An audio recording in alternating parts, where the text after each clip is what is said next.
The stagecoach lurched to a halt in front of the Fairplay, Colorado depot, and Sarah Palmer pressed her trembling hands against her skirt, forcing herself to breathe through the terror that had become her constant companion since leaving Philadelphia 3 weeks ago.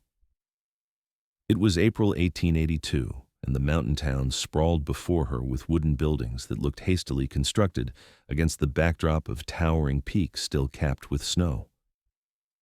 Sarah had never seen mountains like these, had never imagined such wilderness existed beyond the civilized streets she had known all her 22 years. Everything about this place felt foreign and frightening, from the thin air that made her lightheaded to the rough-looking men who stared as the stage driver helped her down onto the dusty street. "Miss Palmer?" A deep voice cut through the noise of the afternoon crowd, and Sarah turned to find herself face to face with the man who had sent for her, the man whose letters had promised safety and a fresh start far from the horrors she had fled. Lucas Garrett stood well over 6 feet tall, with broad shoulders that strained against his worn shirt and sun-darkened skin that spoke of years working under the Colorado sky. He was perhaps 26 or 27, with dark hair that curled slightly at his collar and eyes the color of creek water in summer. His hands, large and calloused, held his hat respectfully as he waited for her response. "Yes," Sarah managed, though her voice came out barely above a whisper. "Mr. Garrett?" "Just Lucas, madam." His smile was gentle, as though he could sense how close she was to bolting like a spooked horse. "Welcome to Fairplay. I hope the journey was not too difficult." Sarah wanted to laugh at the understatement, but the sound caught in her throat. The journey had been endless, each night a new torture as she tried to sleep in unfamiliar places, always listening for footsteps that might belong to him, to the man she had fled, the man who had turned her life into a waking nightmare. She had not truly slept in months, managing only brief periods of unconsciousness when her body simply could not continue without rest. It was fine, she lied, accepting his offered arm because her legs felt unsteady beneath her skirts. "Thank you for agreeing to this arrangement." Lucas studied her with those keen eyes, and Sarah felt exposed, as though he could see every secret she carried. But he only nodded and gestured toward a wagon hitched nearby. "My ranch is about 5 miles outside town. It is not fancy, but it is comfortable enough. I hope you will find it suits you." The drive through Fairplay gave Sarah her first real look at her new home. The town had sprung up during the gold rush 20 years earlier, and still maintained that rough transient quality of mining settlements, though some families had clearly put down roots. A general store, a saloon, a church with a modest steeple, and various other establishments lined the main street. Women in calico dresses moved along the wooden sidewalks, and children played in the dirt, their laughter carrying on the mountain air. Lucas handled the horses with practiced ease, not pressing Sarah with questions, though she could feel him glancing at her from time to time. She kept her eyes fixed on the landscape, watching as the town gave way to open country dotted with sagebrush and wildflowers just beginning to bloom. The mountains rose on all sides, making her feel both protected and trapped in equal measure. "I run cattle," Lucas finally said, breaking the silence. "About 200 head right now. I have a hired hand, Miguel, who helps with the heavier work. He and his wife Maria live in a cabin on the eastern edge of the property. Good people. Maria is excited to have another woman nearby." Sarah nodded, unsure what to say. The marriage broker in Philadelphia had arranged everything with clinical efficiency. Lucas needed a wife to help run his household and eventually raise a family. Sarah needed to disappear, to travel as far from Pennsylvania as possible, to become someone new where no one would think to look for her. It was a business arrangement. Lucas's letters had made that clear, though he had written with surprising warmth about his hopes for their partnership. The ranch appeared as they crested a low rise, and Sarah felt something in her chest tighten. The main house was larger than she had expected, built of solid logs with a covered porch that wrapped around the front and one side. Smoke curled from the chimney, and chickens scratched in a fenced yard near a well-maintained barn. Mountains rose behind it all, their peaks sharp against the endless blue sky. "I know it is not what you are accustomed to," Lucas said quietly, and Sarah heard uncertainty in his voice for the first time. "It is beautiful," she said, and meant it. The ranch felt isolated, protected by distance and terrain from the rest of the world. Perhaps here, finally, she could feel safe. Lucas helped her down from the wagon, his hands careful and respectful, never lingering or presumptuous. He retrieved her 2 small bags, everything she owned now reduced to what she could carry, and led her inside. The interior surprised her with its tidiness. A large main room served as both kitchen and living area, with a stone fireplace dominating one wall and a wooden table that could seat 6 in the center. The furniture was simple but well made, and everything was clean, almost obsessively so.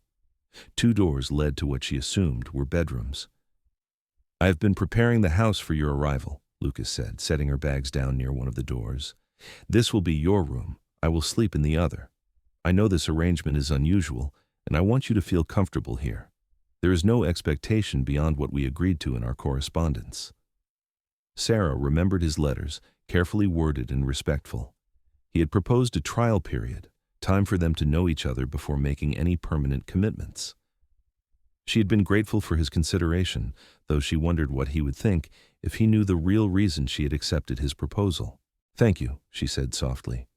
"You have been very kind." Lucas showed her around the ranch that afternoon, introducing her to Miguel and Maria, who welcomed her with genuine warmth.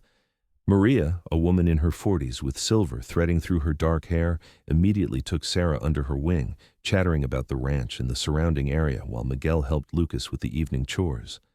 But as the sun began its descent behind the mountains, Sarah felt her anxiety building like a physical weight on her chest. She helped Maria prepare supper, finding comfort in the familiar routine of cooking, but her hands shook as she sliced vegetables, and she kept glancing toward the windows, watching the shadows lengthen. Supper was a quiet affair, just Sarah and Lucas at the large table. He made conversation easily, telling her about the ranch and asking gentle questions about her journey. Sarah answered as best she could, omitting everything that mattered, constructing a careful fiction about her life in Philadelphia. She had been living with an aunt who passed away, she said. She had no other family. She wanted a fresh start in the West. None of it was entirely untrue, but the omissions felt heavy between them. After the meal, Lucas helped her wash the dishes, working in companionable silence. Sarah noticed how he moved through the house, efficient and self-sufficient, clearly accustomed to managing on his own. She wondered about the loneliness that must have driven him to send for a mail-order bride, this man who seemed so capable and decent. As darkness fell completely, Sarah felt panic rising in her throat. Lucas lit lamps throughout the house, the warm glow pushing back the shadows, but not the fear. She excused herself to her room, needing to be alone, needing to prepare herself for another night of vigilance. The bedroom was small but comfortable, with a real bed covered in a quilt that looked handmade, a dresser, and a window that looked out toward the mountains. Sarah unpacked her meager belongings with shaking hands, then sat on the edge of the bed, trying to control her breathing. She could not sleep. She had learned that the hard way, learned what happened when she let her guard down, when she closed her eyes and allowed herself to drift. The memories crashed over her, unwanted and vivid. Thomas Crawford's face, handsome and charming until the mask slipped, his hands on her throat, the smell of whiskey on his breath as he promised that she belonged to him, that she would never escape, that if she ever tried to leave, he would kill her. Sarah had been engaged to Thomas, had believed herself lucky to have captured the attention of such a successful man. Her aunt had encouraged the match, seeing financial security in Thomas's position at the bank. No one had seen the monster beneath the surface until it was too late, until the night he tried to strangle her in her own bed when she told him she wanted to end the engagement. She had survived only because her aunt heard the commotion and came with a fireplace poker, striking Thomas hard enough to send him stumbling back. They had fled that very night, but her aunt's heart could not take the stress and fear. She died 3 weeks later, leaving Sarah alone and terrified, knowing Thomas would come looking for her. The marriage broker had been Sarah's desperate solution. She needed to vanish completely, to travel far enough that Thomas could never find her. Colorado seemed like another world, distant and different enough that she could become someone new. A soft knock on her door made Sarah jump, her heart hammering. "Miss Palmer?" Lucas's voice came through the wood, concerned. "I wanted to make sure you had everything you need." Sarah forced herself to stand to open the door. Lucas stood in the hallway, his expression worried in the lamplight. "I'm fine," she said. "Thank you." He studied her face, and Sarah knew he could see the fear there, the exhaustion that went bone deep. "You look frightened," he said gently. Has something happened? Are you having second thoughts about this arrangement? No, Sarah said quickly. I want to be here. She struggled for words, for some explanation that would not reveal too much. I have trouble sleeping. I have for some time now. Lucas's expression softened. Nightmares? Sarah nodded, grateful for the explanation that was not quite a lie. I understand, Lucas said quietly. I had them too for a while. After the war. Sarah remembered the dates in his letters, did the quick calculation. Lucas would have been young during the Civil War, perhaps 18 or 19 by the end. She saw the shadow cross his face and realized they both carried scars, though his were different from hers. I will leave you to rest, Lucas said, stepping back. But if you need anything at all, I'm just across the hall. Sarah closed the door after he left, but rest was impossible. She changed into her nightgown and lay on the bed, staring at the ceiling, every nerve alert. The house settled around her with unfamiliar creaks and groans. An owl called somewhere in the darkness. The wind whispered through the eaves. Hours passed and Sarah drifted in and out of consciousness, jerking awake every few minutes, her heart racing. She listened constantly for footsteps, for the sound of her door opening, for any sign of danger. Thomas's face haunted her, his voice echoing in her memory with promises of violence. Sometime past midnight, Sarah heard movement in the house. Her eyes snapped open, terror flooding through her. Footsteps, definitely footsteps in the main room. She sat up, pulling the quilt around herself like armor, barely breathing. A soft light appeared under her door, the glow of a lamp being carried past. More footsteps, then silence. Sarah waited, frozen, for long minutes. When nothing else happened, curiosity finally overcame fear. She crept to her door and opened it a crack, peering out into the main room. Lucas sat in a chair near the cold fireplace, fully dressed, a rifle propped against the wall beside him. A lamp burned low on the table, casting his face in shadow.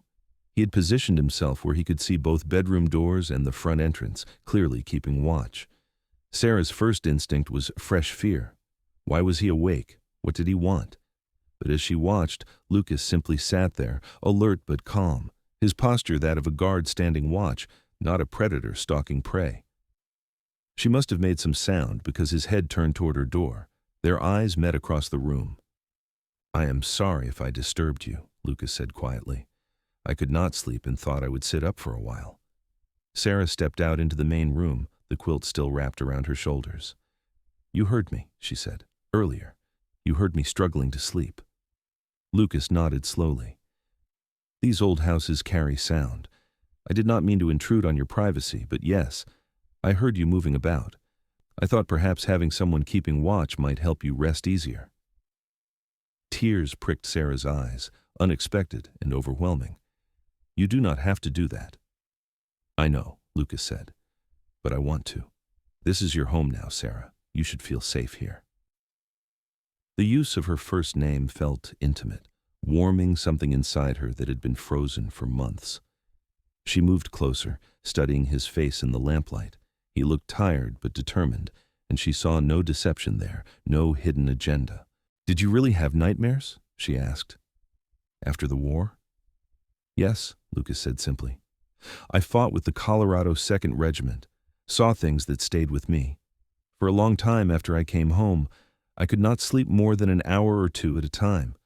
I kept expecting to hear gunfire, kept waiting for the next battle. What helped? Sarah asked, desperate for any answer. Time, Lucas said, and feeling safe, having a place that was mine, where I could control my surroundings. Eventually, the nightmares faded, came less often. They still visit sometimes, but not like they used to. Sarah sank into a chair across from him, pulling the quilt tighter. I do not know if I will ever feel safe again. You will, Lucas said with quiet conviction. I promise you, whatever you are running from, whatever haunts you, it cannot reach you here. I will make sure of it. They sat together in the lamplight, not speaking, but the silence felt companionable rather than awkward. Sarah found her eyelids growing heavy, the exhaustion that had been her constant companion finally asserting itself. The sight of Lucas keeping watch, solid and reliable, eased something in her chest. "You should try to sleep," Lucas said gently. "I will be right here. Nothing will harm you while I am keeping watch." Sarah wanted to protest, to tell him he needed rest too, but the words would not come. Instead, she rose and returned to her room, leaving the door slightly ajar. She lay down on the bed, and for the first time in months, she allowed herself to close her eyes, knowing someone she was beginning to trust stood guard. Sleep came in fits and starts, but it came. And when Sarah jolted awake from a nightmare about Thomas's hands around her throat, she heard the creak of Lucas's chair in the main room and knew she was not alone. Morning light was streaming through her window when Sarah finally woke properly, and she realized with shock that she had slept for several hours uninterrupted. The smell of coffee and bacon drew her from bed, and she dressed quickly, emerging to find Lucas at the stove, cooking breakfast. He looked tired, dark circles under his eyes, but he smiled when he saw her. "Good morning. I hope you slept well." "Did you sleep at all?" Sarah asked, guilt washing over her. "A little," Lucas said. "Enough. I'm used to early mornings." They ate breakfast together, and Sarah found herself studying this man who had shown her such unexpected kindness. Lucas caught her looking and raised an eyebrow. "What are you thinking?" he asked. "That I do not understand why you are being so generous," Sarah admitted. "You do not know me. You do not owe me anything." Lucas set down his fork, his expression serious. "When I sent those letters to the marriage broker, I was looking for a partner, not a servant or an obligation. I know what it is like to feel alone and afraid. If I can help ease that for you, then I will. That is what partnership means to me." The days that followed fell into a rhythm. Sarah learned the routines of the ranch, helping with cooking and cleaning, tending the chickens, and learning from Maria about the various plants that grew in the high mountain meadows. Lucas worked from dawn until dusk, managing the cattle with Miguel, mending fences, and preparing for the summer grazing season. But every night, as darkness fell, Lucas took up his post in the main room. He never made a show of it, never demanded acknowledgement or gratitude. He simply sat in his chair, rifle nearby, keeping watch while Sarah tried to sleep. At first, Sarah protested. She insisted he needed proper rest, that he could not continue sacrificing his own sleep for her comfort, but Lucas was stubborn in his quiet way. "Let me do this," he said one evening when she raised the issue again. "It helps me too, knowing you are resting easier." "But you are exhausted," Sarah argued. "I can see it in your face." "I am managing," Lucas assured her. "And each night you sleep a little longer, a little deeper. That is worth some tiredness." He was right. Slowly, gradually, Sarah found herself able to sleep for longer stretches. The security of knowing Lucas was keeping watch allowed her to lower her guard, to trust that she would wake if danger approached. The nightmares still came, but less frequently, and when they did, she could calm herself by listening for the familiar sounds of Lucas in the main room. 2 weeks passed, then 3. Spring advanced into early summer, and the mountains exploded with wildflowers. Sarah found herself falling in love with the landscape, with the vast sky and clean air, with the way morning mist clung to the valleys and afternoon thunderstorms rolled through with dramatic fury before clearing to reveal brilliant sunsets. She also found herself falling for Lucas Garrett, though she tried to deny it, tried to tell herself it was simply gratitude and proximity. But it was more than that. It was the way he listened when she spoke, giving her his full attention as though her words mattered. It was the patience he showed with the animals, the respect he offered Maria and Miguel, the quiet competence with which he managed every aspect of his life. It was the way he kept watch, night after night, never complaining, never asking for anything in return. One evening in early June, Sarah emerged from her room to find Lucas asleep in his chair, his head tilted back at an uncomfortable angle, his rifle still propped beside him. He had clearly intended to stay awake, but had finally succumbed to exhaustion. Sarah's heart ached looking at him. This man had given her so much, had asked for so little. She fetched a blanket from her room and draped it gently over his shoulders, then retreated to the kitchen to bank the fire for the night. But as she moved around the house, completing the small evening tasks, she found herself thinking about trust and fear and the walls she had built around herself. Lucas had been nothing but honorable, had shown her only kindness and respect.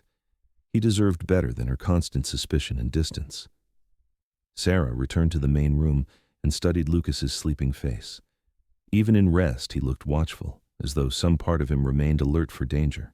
She thought about what he had told her about the war, about his own nightmares and fears. They were both damaged, both carrying scars, but perhaps that meant they could understand each other in ways others could not.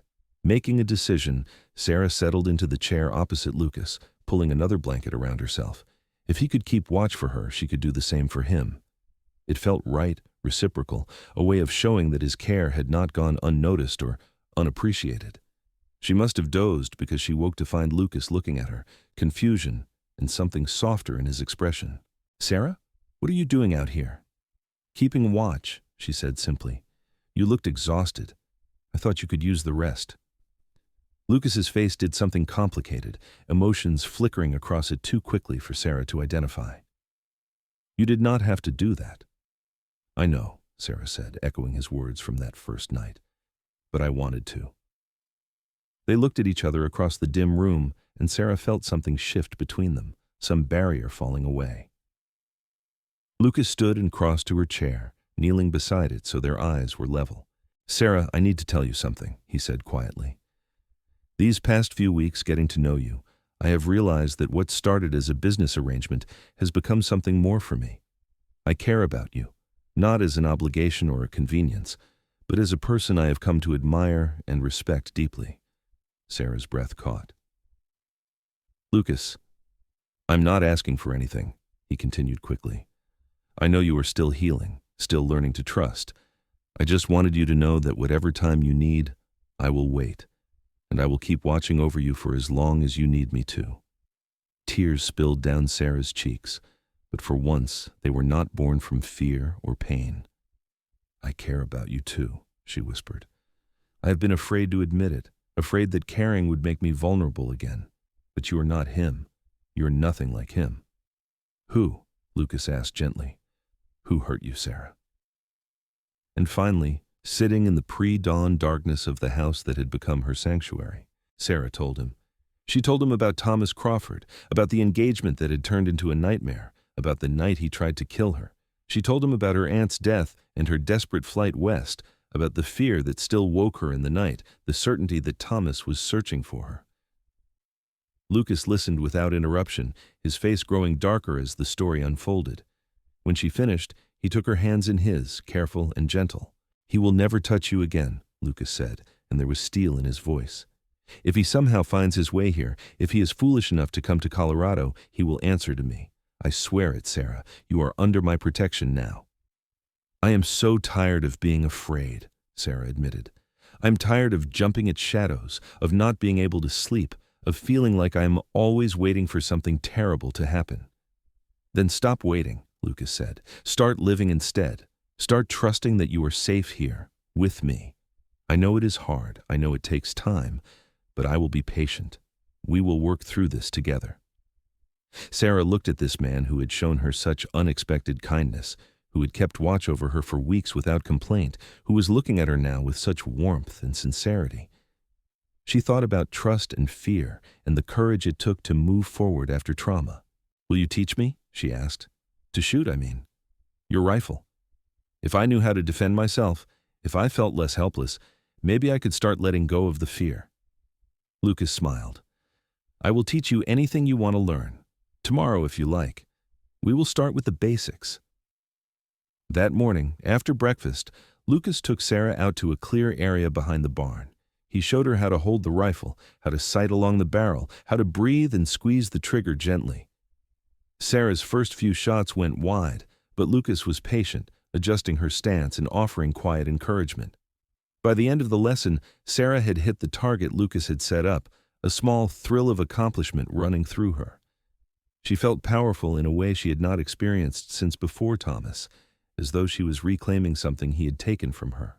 "You are a natural," Lucas said, genuine pride in his voice. "We will practice every day if you like. Soon, you will be able to outshoot me." They fell into a new routine. Mornings were for ranch work and shooting lessons. Afternoons, Sarah spent with Maria learning about the local plants and animals, helping preserve food for the coming winter, and listening to stories about the area's history. Evenings she and Lucas shared supper and conversation that grew increasingly intimate as Sarah's trust deepened. And at night, Lucas still kept watch, though Sarah found herself sleeping more soundly, the nightmares coming less frequently. Sometimes she would wake in the dark hours and hear him moving about, and the sound comforted rather than frightened her. One night in late June, Sarah woke from a nightmare more vivid than usual. She had dreamed of Thomas finding the ranch, of him breaking down the door with violence in his eyes. Her heart was racing, her breath coming in gasps, and without thinking, she left her room and went to Lucas. He was in his usual chair, reading by lamplight, but he set the book aside immediately when he saw her distress. "Sarah, what happened?" "Just a nightmare," she managed. "A bad one. I'm sorry, I should not have—" "Come here," Lucas said gently, opening his arms. Sarah hesitated only a moment before crossing to him. Lucas pulled her into his lap, wrapping his arms around her, and Sarah buried her face in his shoulder. He smelled of soap and leather and the sage that grew wild on the ranch, comforting and familiar. "You are safe," Lucas murmured, one hand stroking her hair. "I promise you, you are safe. Nothing will hurt you here." Sarah clung to him, letting his warmth and solidity chase away the nightmare's lingering terror. They sat like that for a long time, Lucas holding her, whispering reassurances, until finally her heartbeat slowed and her breathing evened. "Better?" he asked softly. Sarah nodded against his shoulder. "Thank you. For everything. For being so patient with me." "You never have to thank me for that," Lucas said. "Sarah, I need you to understand something. What you went through, what that man did to you, it was not your fault. You did nothing to deserve that treatment, and the fear you carry now, the difficulty sleeping and trusting, that is a normal response to trauma. You are not broken, you are healing." His words cracked something open inside Sarah, some dam she had not known she was holding. Tears came, hard and painful, and Lucas simply held her through them, never flinching, never pulling away. When the storm finally passed, Sarah found herself looking up at Lucas, at his kind face and concerned eyes. Without overthinking it, she leaned up and kissed him. Lucas went still for a heartbeat, then kissed her back, gentle and careful, as though she were something precious. When they finally pulled apart, both were breathing harder. I am sorry," Sarah said quickly. "I should not have—" "Do not apologize," Lucas said, his voice rough. "But I need to know if that was gratitude or something more. I will not take advantage of your vulnerability, Sarah. If we move forward together, I need to know it is because you truly want me, not because you feel obligated." "It is more," Sarah said firmly. "Lucas, you are the kindest, most honorable man I have ever known. What I feel for you has nothing to do with obligation and everything to do with who you are. I am falling in love with you, and that terrifies me. But it is true." Lucas's face transformed, joy breaking across it like sunrise. "I am already in love with you," he said. "I think I started falling that first day when you stepped off the stage looking so scared but so determined. Every day since has only deepened it." They kissed again, longer this time, and Sarah felt something shift inside her, some final wall crumbling. This was what safety felt like, she realized. This was trust. "Will you stay with me tonight?" Lucas asked. "Not for anything improper, just to sleep. I think we would both rest easier together." Sarah nodded, and they moved to Lucas's room, which had a larger bed. They lay down together, still fully clothed, and Lucas pulled her back against his chest, his arms wrapped protectively around her. "Sleep," he whispered. "I have you. Nothing can harm you while I am here." For the first time since the night Thomas attacked her, Sarah slept through until morning, undisturbed by nightmares or fear. She woke to sunlight streaming through the window and Lucas's steady breathing behind her, and felt something close to peace. The summer passed in a golden haze. Sarah and Lucas's relationship deepened, moving from friendship to genuine love. They spent their days working the ranch together, and their nights sleeping in each other's arms. Sarah's nightmares became less frequent, and when they did occur, Lucas was always there to comfort her back to sleep. In July, they were married in Fairplay's small church, with Maria and Miguel standing as witnesses. Sarah wore a simple blue dress she had sewn herself, and Lucas wore his best shirt and a look of such happiness that several of the townswomen sighed. The marriage was real in every sense now, though Lucas remained patient about physical intimacy, letting Sarah set the pace. She loved him for that patience, for the way he never pushed or demanded, but made it clear through his every action that he desired her. Their first time together was tender and slow, Lucas taking great care to make sure Sarah felt safe and cherished. She cried afterward, not from pain or fear, but from the sheer relief of experiencing intimacy without violence, of being touched with gentleness rather than cruelty. "I love you," she whispered against his chest as they lay tangled together. "I love you too," Lucas replied, kissing her forehead. "More than I thought it was possible to love anyone." Autumn arrived with its spectacular display of gold and red across the mountainsides. Sarah had not slept alone in months, and the nightmares had faded to occasional disturbances rather than nightly terrors. She felt stronger, more herself than she had in over a year. One October afternoon, as Sarah was hanging laundry, a stranger rode up to the ranch. Her first instinct was fear, but Lucas was working nearby and immediately came to her side. The man was older, perhaps 50, with a marshal's badge pinned to his vest. "I am looking for Lucas Garrett," he said. "I am Garrett," Lucas said, his hand resting casually on the pistol at his hip. "What can I do for you, Marshal?" "Marshal Henry Tucker, out of Denver," the man said. "I am here on official business regarding a Sarah Palmer, last known to be traveling west from Philadelphia. You would not happen to know anything about that?" Sarah felt her blood turn to ice. Thomas had found her. After all this time, all this distance, he had found her. Lucas stepped slightly in front of Sarah, protective. "What is your business with Miss Palmer?" "It is Mrs. Garrett now," Sarah said, lifting her chin despite her fear. "I am Sarah Garrett. What do you want?" Marshal Tucker dismounted, pulling a folded paper from his coat. "I have been searching for you on behalf of the Philadelphia authorities, madam. There is news regarding Thomas Crawford." Sarah's hands shook, but Lucas took one of them, squeezing gently. "What news?" he asked for her. "Thomas Crawford was arrested 4 months ago for the assault and attempted murder of another woman in Philadelphia," the marshal said. "A Miss Elizabeth Harper. During the investigation, evidence came to light linking him to the attack on you, Miss Palmer, or Mrs. Garrett, I should say. Miss Harper survived and testified against him. Crawford has been convicted and sentenced to 20 years in prison. He will not be eligible for parole." Sarah's knees went weak, and Lucas caught her, supporting her weight. "Are you certain?" she managed. "He is truly in prison." "Locked up in Eastern State Penitentiary," Marshal Tucker confirmed.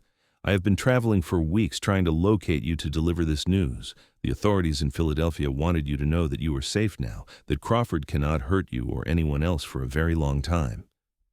The relief was so intense it was almost painful. Sarah started to cry, and Lucas pulled her into his arms, holding her as she shook with sobs that were equal parts joy and release. Marshal Tucker waited patiently until Sarah composed herself. "There is one more thing, madam.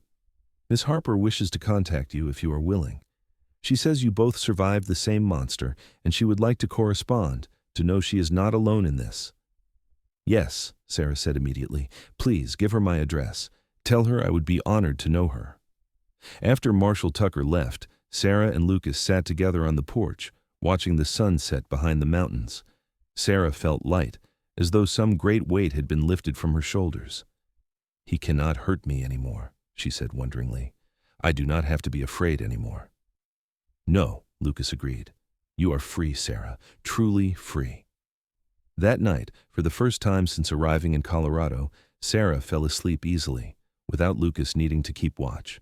She slept deeply and peacefully, undisturbed by nightmares, secure in the knowledge that the man who had haunted her was locked away forever.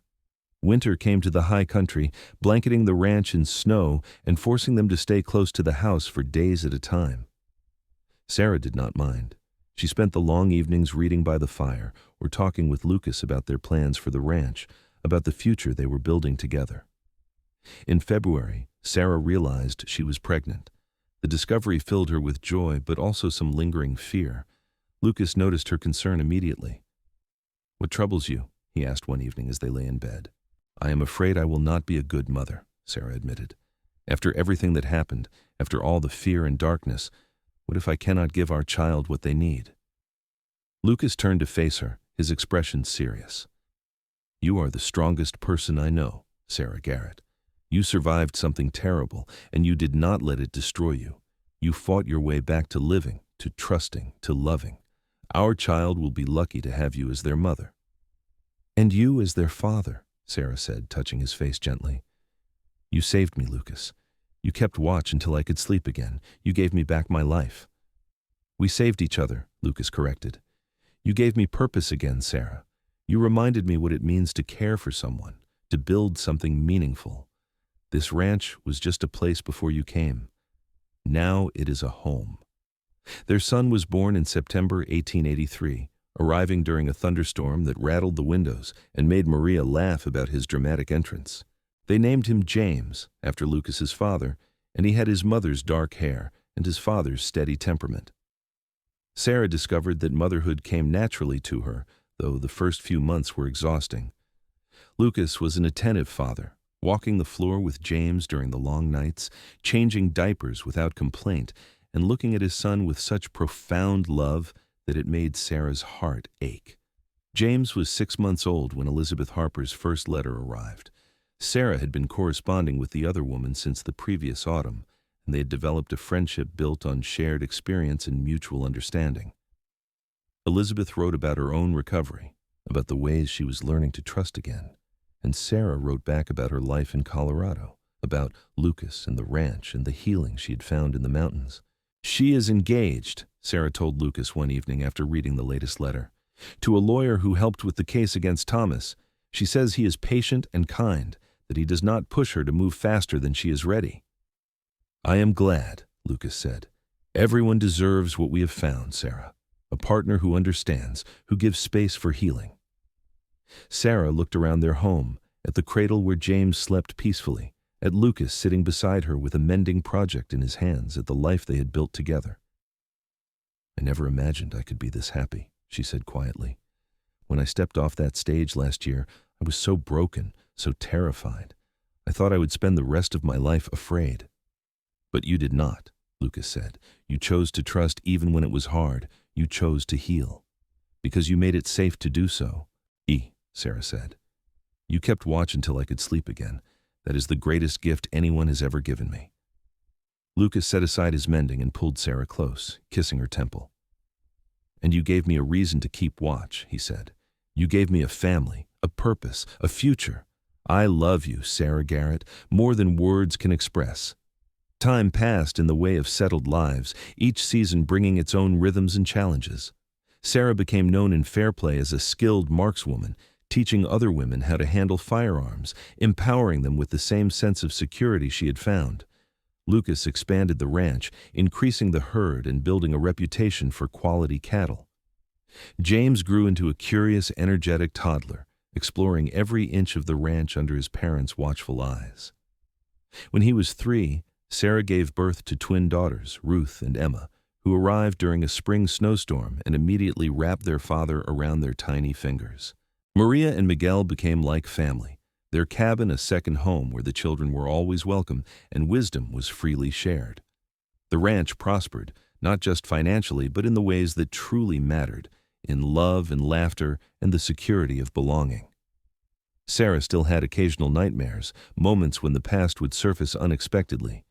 But now when she woke in fear, Lucas was always there, not keeping watch from a chair but beside her in their bed, ready to hold her and remind her that she was safe. "I have you," he would murmur, the same words he had spoken that very first night. "Nothing can harm you while I am here." And Sarah would relax into his embrace, secure in the knowledge that it was true. Elizabeth Harper visited in the summer of 1887, bringing her husband Robert and their infant daughter. The two women embraced like old friends, though they had never met in person, bound by the shared experience of surviving Thomas Crawford's violence. "You look happy," Elizabeth said as they sat on the porch watching their children play. "I am," Sarah said simply. "More than I ever thought possible." "And you?" "The same," Elizabeth said. "Robert is wonderful, patient and understanding. He helped me find my way back to myself." "Just as Lucas did for me," Sarah said, watching her husband as he showed James how to properly saddle a horse. "We were both so lucky, Elizabeth, to find men who understood that broken things need gentle handling to heal." Not broken, Elizabeth corrected gently. Wounded. There is a difference. Broken things cannot be repaired, but wounds heal, given time and care. Sarah considered this, then nodded. You are right. We were wounded, but we healed, and we became stronger in the broken places. That evening, after their guests had retired to the room Sarah and Lucas had prepared for them, Sarah and Lucas sat together on the porch as they had so many times before. The stars were brilliant in the mountain sky, and somewhere an owl called its haunting song. Do you remember the first night I arrived? Sarah asked quietly. Every detail, Lucas said. You looked so frightened stepping off that stage. I wanted to promise you that everything would be all right, but I knew words would not be enough. You needed proof, needed time. You gave me that, Sarah said. Time and patience and protection. You sat in that chair night after night, keeping watch while I learned to sleep again. Do you know that was the moment I started falling in love with you? Not the first night, but one morning when I woke and realized I had slept for hours, and it was because I knew you were there, standing guard. Lucas turned to her, his expression soft in the starlight. I fell in love watching you become yourself again, watching the fear fade from your eyes, watching you laugh more easily, watching you discover your strength. You are remarkable, Sarah Garrett. You survived something that would have destroyed many people, and you came through it with your capacity for love and trust intact. That takes incredible courage. I had help, Sarah said, leaning against his shoulder. I had you. They sat in comfortable silence, and Sarah reflected on the journey that had brought her here. 5 years ago, she had been running, terrified and traumatized, unable to imagine a future beyond mere survival. Now she had a home, a family, a husband who loved her completely. She had reclaimed her life, had transformed fear into strength, had learned to sleep peacefully because she knew she was protected and valued. The mail-order bride arrangement that had seemed so desperate and risky had become the foundation of the greatest blessing of her life. Lucas had not just given her shelter and safety, he had given her time and space to heal, had kept watch through the long nights until she could trust again, until she could love again. What are you thinking? Lucas asked, feeling her smile against his shoulder. That I would do it all again, Sarah said. Every terrifying moment of that journey west, every sleepless night, every nightmare. I would do it all again because it brought me here, to you, to this life we have built. I am glad you came, Lucas said simply. I was lonely before you arrived, though I did not fully realize it. This ranch felt empty despite all the work and activity. You filled it with life and light, Sarah. You made it a home. Their children were the future they had built together, each one a testament to their love and resilience. James was learning to work the ranch alongside his father, already showing the same quiet competence and gentle strength. Ruth and Emma were mirror images of each other in appearance, but opposites in temperament, one bold and adventurous, the other thoughtful and careful. In 1890, Sarah gave birth to their youngest child, a son they named Thomas, reclaiming the name from the man who had tried to destroy her. This Thomas would grow up knowing only love and security, would learn from his father how a man should treat the people he cared for, would never understand the darkness his name had once represented in his mother's life. Are you sure about the name? Lucas had asked when Sarah suggested it. I am certain, Sarah said firmly. That name does not belong to him anymore. It belongs to our son, who will grow up good and kind because he has you as an example. I am taking it back, Lucas, taking back the power it had over me. Lucas had kissed her then, deep and tender, proud of her strength and her refusal to let the past maintain its hold. The years continued their steady march. The children grew, the ranch prospered, and Sarah and Lucas's love deepened with time. They had built something lasting and true, a partnership forged in understanding and tempered by patience. Sarah never forgot the fear that had brought her to Colorado, but she also never let it define her. She had survived, had healed, had thrived. She taught her daughters to be strong and capable, to never accept less than respect and kindness. She taught her sons to be gentle with strength, to understand that true courage meant protecting those more vulnerable, not dominating them. And on quiet evenings, when the children were asleep and the ranch was peaceful, Sarah and Lucas would sit together and remember those early days, when trust was hard-won and sleep was a battle. Do you ever miss keeping watch? Sarah asked Lucas one night when they were both in their 50s, their children grown and starting families of their own. Lucas smiled. "I still keep watch," he said. "Just differently now. I watch over you, over our family, over everything we have built together. That never stops, Sarah. My need to keep you safe, to make sure you can rest easy, that is not something that fades." "I know," Sarah said, taking his hand, "and I keep watch over you too now. We protect each other. That is what love means." They had weathered storms together, literal and metaphorical. They had faced drought years and harsh winters, had dealt with predators that threatened the livestock and illnesses that scared them with their children's vulnerability.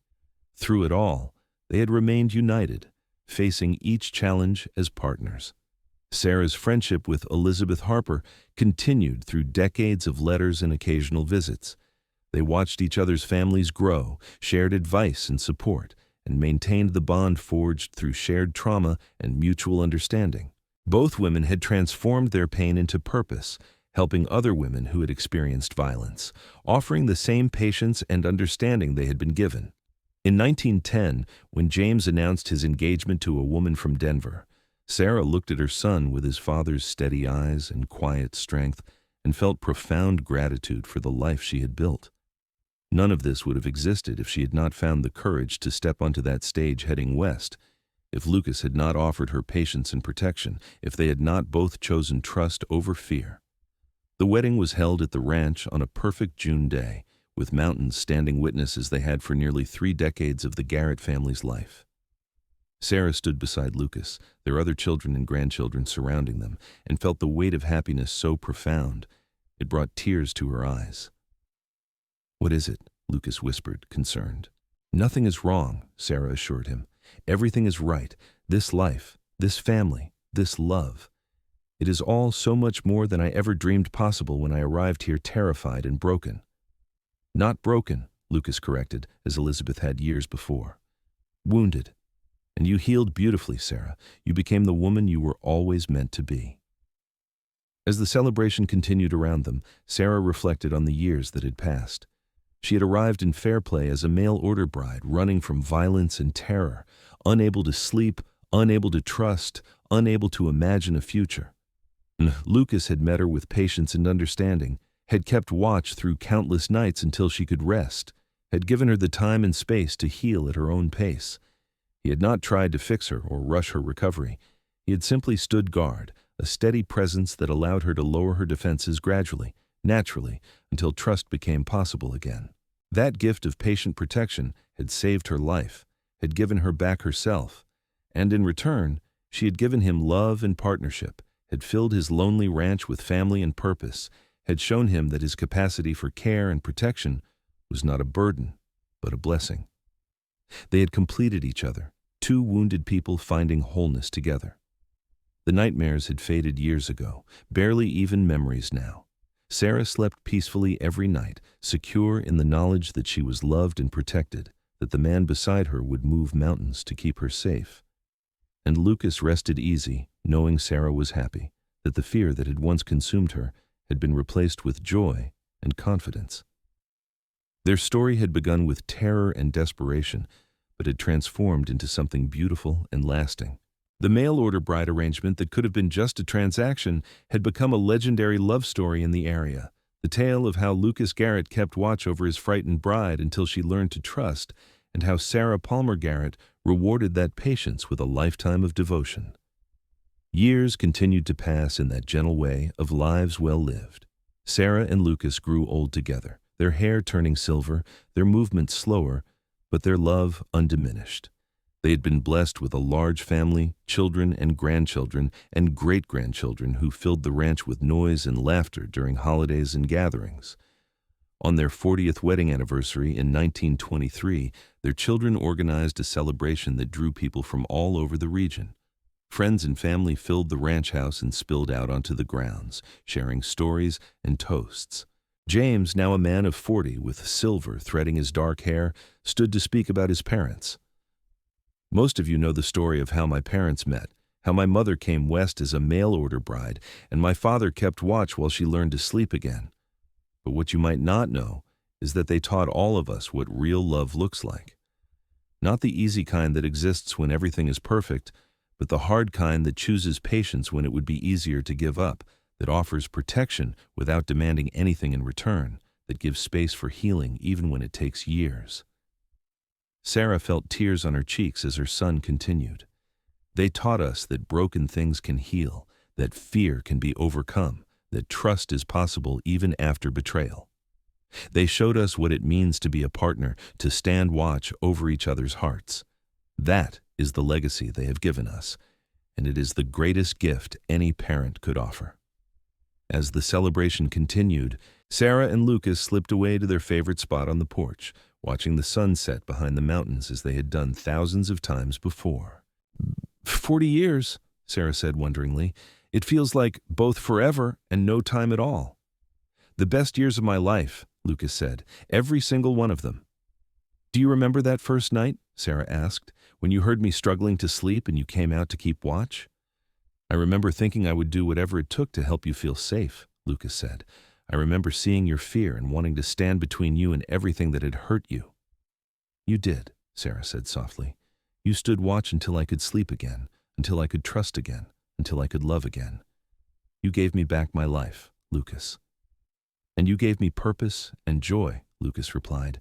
You made the watching worthwhile, Sarah. You made everything worthwhile. They sat together in the gathering darkness, two people who had found each other across distance and circumstance, who had built something lasting from trauma and fear, who had chosen love even when it was hard. Sarah thought about that terrified young woman who had stepped off the stage in 1882, running from violence, unable to close her eyes without seeing monsters. She thought about Lucas, young and lonely, keeping his own nightmares at bay through work and routine. Two wounded souls who had found healing in each other, who had been patient enough to let trust grow slowly and naturally. The ranch that had been Lucas's solitary domain had become a thriving family enterprise. The children who had once played in its yards were now raising their own children here. The love that had started with a man keeping watch while a frightened woman learned to sleep had multiplied and expanded, touching everyone who knew them. I would not change anything, Sarah said finally. Not the fear that brought me here, not the long nights of struggling to sleep, not any of it. Every moment led us here, to this life, to this love. Neither would I, Lucas agreed, though I wish you had not had to suffer to find your way to Colorado.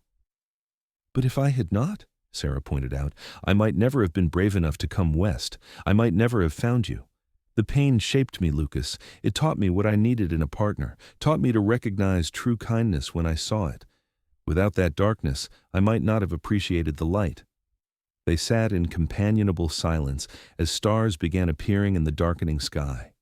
The sounds of their anniversary celebration drifted from inside the house, voices raised in laughter and conversation. Lucas took Sarah's hand, his grip still strong despite his years. When I die, he said quietly, I want you to know that you made my life complete. Every night I kept watch, every moment of patience, every bit of care I gave you, it was all returned to me 100-fold. You are the best thing that ever happened to me, Sarah Garrett. Do not talk of dying, Sarah said, though she knew it was a reality they both faced now. We have years left yet. Perhaps, Lucas said, but I want you to know, while I have the chance. You transformed my life, Sarah. You made it meaningful and beautiful. Sarah leaned against his shoulder, feeling the steady beat of his heart, the warmth of his presence that had been her constant comfort for 4 decades. I love you, she whispered. I loved you the moment I understood you were keeping watch so I could sleep. I will love you until my last breath and beyond.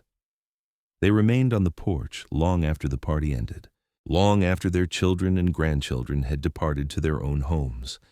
They watched the stars wheel overhead and remembered the journey that had brought them here, the fear and courage and patience that had woven their lives together.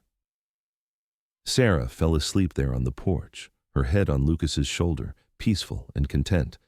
And Lucas kept watch one more time, protecting her rest as he had done since that very first night, loving her with the steady devotion that had become the foundation of their lives. When Sarah woke in the early morning light, Lucas was still beside her, still holding her hand, still keeping watch. They smiled at each other, two souls who had found their home in one another, who had proven that love could overcome fear, that patience could heal even the deepest wounds. The ranch stretched out before them, bathed in the golden light of dawn. Mountains stood eternal on the horizon, the same peaks that had witnessed their first meeting, their slow courtship, their marriage, and the building of their family. This place had become sacred to them, not because of the land itself, but because of the life they had created here together. "Another day," Lucas said, helping Sarah to her feet. "Another gift," Sarah agreed. They went inside together to face whatever the day would bring, as they had done for 40 years, partners in every sense of the word. The frightened mail-order bride and the patient cowboy had become legendary in their own right, a testament to the power of trust and the beauty of love that begins with protection and grows into something profound. Their story would be passed down through generations of their family, told and retold until it became almost mythical. The great-great-grandchildren would hear about the woman who was too afraid to sleep, and the man who kept watch until she trusted. And they would understand that real love is built through patience and care, through showing up night after night, through choosing to protect and cherish even when it requires sacrifice. Sarah Palmer Garrett had stepped off a stagecoach in 1882 running from a nightmare, and she had found a dream instead. Lucas Garrett had been lonely and purposeless, and he had discovered his calling in keeping watch over a woman who needed time to heal. Together, they had built something that would outlast them both, a legacy of love and trust that would echo through the generations.